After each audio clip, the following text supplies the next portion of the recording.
Download करें जनमत Haryana app. देखिए, कौन कर पा रहा है कौन नहीं कर पा रहा है ये तो मैं इस स्थिति में नहीं, लेकिन ये सच्चाई है कि जिस तरीके से पूरी स्थिति को परिस्थितियों को हैंडल करना चाहिए था वो ना हरियाणा में उस समय हुई थी। हमारे तो जितने जनरल सेक्रेटरीज आए एआईसीसी के, वो तो हमारे विरोध में ही हमेशा काम करते रहे और उसी तरीके से ना कभी उन्होंने मीडिएट करने की कोशिश करी।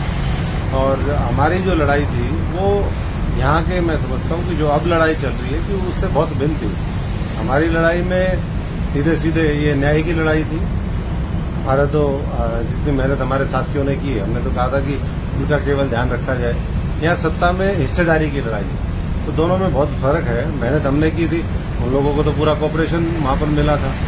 तो दोनों केस बहुत अलग हैं और काश सब चीज़ें ठीक रहती, और अगर ठीक रहती तो आज हरियाणा में भी सरकार होती, मध्य प्रदेश की भी सरकार होती और आज राजस्थान की सरकार के ऊपर भी संकट नहीं होता। सिंधिया के बाद अब पायलट और आप भी राहुल गांधी ब्रिगेड के लोग माने जाते थे, क्या वजह कि ये सब लोग राहुल गांधी का साथ छोड़ रहे हैं? देखिए, हमारे साथ तो जिस तरीके का व्यवहार किया गया था, जुल्म जाति जिस तरीके, कभी कांग्रेस की रैली में आपने 4-4 घंटे कुर्सियां, बोतले, तमाम उस तरीके की जूते चप्पल चलते हुए कभी देखे थे क्या? एक ही रैली, और जिन लोग जो उसको करने वाले उनको कभी कुछ कहा नहीं गया। 2 बार वहाँ पर रामलीला मैदान में जो दृश्य देखे गए, व्यक्तिगत तौर पर हमारे ऊपर अटैक हुआ। इन लोगों को तो पूरा कॉपरेशन मिला सब लोगों का, तो दोनों बहुत भिन्न वो हैं। लेकिन ये जो आज कर रहे हैं, ये अगर इन्होंने उसी समय तुरंत विधानसभा के चुनाव के बाद दोनों नेताओं ने किया होता तो बहुत से दूसरे प्रदेशों में लोगों की राजनीतिक हत्याएं बच जाती। तो बहुत देर करी है, लेकिन कहते हैं कि बेटर लेट देन नेवर। तो क्या सोच करके किया, लेकिन उससे बहुत लोग जो बच सकते थे, हमारे जैसे लोगों को हो सकता है कांग्रेस ही ना छोड़नी पड़ती। और अगर पूरी तरीके से लड़ाई लड़ी जाती तो दोनों स्टेट में दोनों तो मुख्यमंत्री नहीं बन सकते, दोनों में से एक जरूर बन सकता था। कहीं छत्तीसगढ़ में एक मीडियोकर एज के व्यक्ति को बनाया था तो एक कहीं यंग बनता, कहीं बुजुर्ग भी बनते, और सबके समावेश से ही जो है पार्टी चलती है। लेकिन कांग्रेस में आज कुछ नेता ऐसे हैं जो बीजेपी और आरएसएस के इशारे पर काम करते हैं। वो हैं कांग्रेस में कहने के लिए, लेकिन उनके तार कहीं और जुड़े हुए हैं। और जब वो लोग कांग्रेस को खत्म करने में लगे हैं तो कौन बचा सकता है? हमारे तो जितने जनरल सेक्रेटरीज आए उनका एक ही एजेंडा था कि वो नई पीढ़ी को खत्म करो, और जिन्होंने उनके साथ बड़े बड़े धंधे और कारोबार किए हैं, पहले वो जो 10 साल की कांग्रेस की सरकार थी, पहले तो उसको चलाने का नहीं, लूटने का काम करते थे। और जब अब सरकार चली गई तो पार्टी को खत्म करने का काम कर रहे हैं। तो ऐसे लोग जब तक बैठे रहेंगे, मैंने पहले भी अपने लेटर में भी लिखा था जिस दिन हमने छोड़ी थी, कि ये जो इंस्टीट्यूशन है एआईसीसी की, जो जनरल सेक्रेटरीज की, इसने खत्म कर दिया। ना तो वो ढंग से ऊपर रिपोर्ट करते हैं, ना मीडिएट करते हैं, और उन्हीं की वजह से, उनके जो व्यक्तिगत हित हैं उसकी वजह से आज कांग्रेस यहाँ पर आकर के खड़ी होगी। पता नहीं कहाँ लेकर के जाएंगे। ये 135 साल पुरानी पार्टी तबाह और बर्बाद करने का श्रेय वो बहुत से कारणों को है, बहुत से लोगों को है। और जब इतिहास लिखा जाएगा तब उसकी व्याख्या और उसका मूल्यांकन होगा। क्या आपको लगता है कि कांग्रेस का केंद्रीय नेतृत्व कमजोर हो गया, इसलिए राज्यों में नेताओं की मनमानी हो रही है? देखिए, पार्टी कमजोर होने की वजह से निश्चित तौर पर जो लीडरशिप है उसको निर्णय लेने में दिक्कत होती है, इसमें कोई वो नहीं है।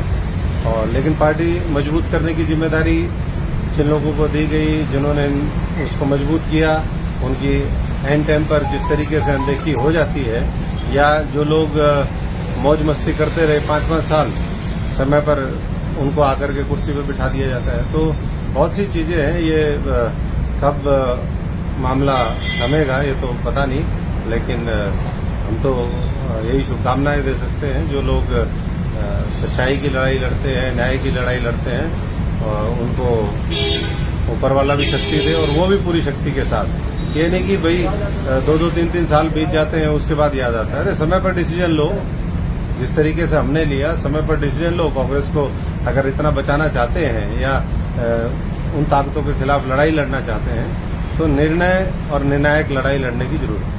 अशोक गहलोत का आरोप है कि बीजेपी खरीद फरोख्त कर रही थी एमएलए की, तो इसमें तो कोई नई बात है ही नहीं ना। बीजेपी खरीद फरोख्त कर रही है, कोई कांग्रेस के लोग, ये जो बहुत से लोग हैं वो भी कोई कम नहीं है। जब उनका दाव लगता है। और इसीलिए हमने कहा कि पूरे देश के अंदर और अलग अलग प्रदेशों के अंदर विकल्प की जरूरत है। हम हरियाणा में अपना विकल्प तैयार करेंगे आने वाले समय में, और इसी तरीके से दूसरे प्रदेशों में जहां जहां एस्टेब्लिश लीडरशिप होगी, जिनका लोगों का जिनके ऊपर विश्वास होगा, वहां नतीजे कुछ और होंगे। हरियाणा के पूर्व मंत्री कैप्टन अजय यादव ने भी आज एक ट्वीट किया है कि हाँ, मैं मानता हूं कि पार्टी में नहीं सुनी जाती, लेकिन पार्टी छोड़ना कोई विकल्प नहीं है। इसका मतलब ये कांग्रेस में सभी के साथ हो रहा है। देखिए, मैं तो 5 साल का इतना बता सकता हूँ, कांग्रेस में बहुत से लोग ऐसे थे जो या तो उनको निकालने की तैयारियां थी, या बहुत से ऐसे लोग थे जो निकलने की तैयारी में थे खुद, और कुछ ऐसे लोग थे जो बार बार धमकी देते रहते थे। तो उनकी तो हिम्मत पड़ी नहीं। हमने कहा कि हम जो अन्याय हुआ है उसके खिलाफ मजबूती से लड़ाई लड़ेंगे, और हमने वो लड़ाई लड़ी और आगे भी लड़ते रहेंगे। क्या लगता है अब राजस्थान में कांग्रेस की सरकार बच पाएगी या? देखिए, ये तो अब कहना मुश्किल है, क्योंकि मैं तो अब लिस्ट बॉर्डर्ड हूँ इस पूरे उसमें। एक कहावत है पुराने समय में, कोई न रब कोई हमें कहा। हमारा राजस्थान में कौन होगा, क्या होगा, कुछ जहाँ लोगों की, गरीब लोगों की मजदूरी मार ली जाती हो, और जो लोग काम करने वाले, जो साधारण गैर राजनीतिक पारिवारिक पृष्ठभूमि के लोग हैं, जो बहुत उम्मीद के साथ, आशा के साथ राजनीति में लोकतंत्र को मजबूत करने के लिए एक विचारधारा और सिद्धांतों की लड़ाई लेकर के निकलते हैं, उनको जब ठगा महसूस होता है। हमने तो पूरे देश के अंदर उनकी लड़ाई लड़ी है।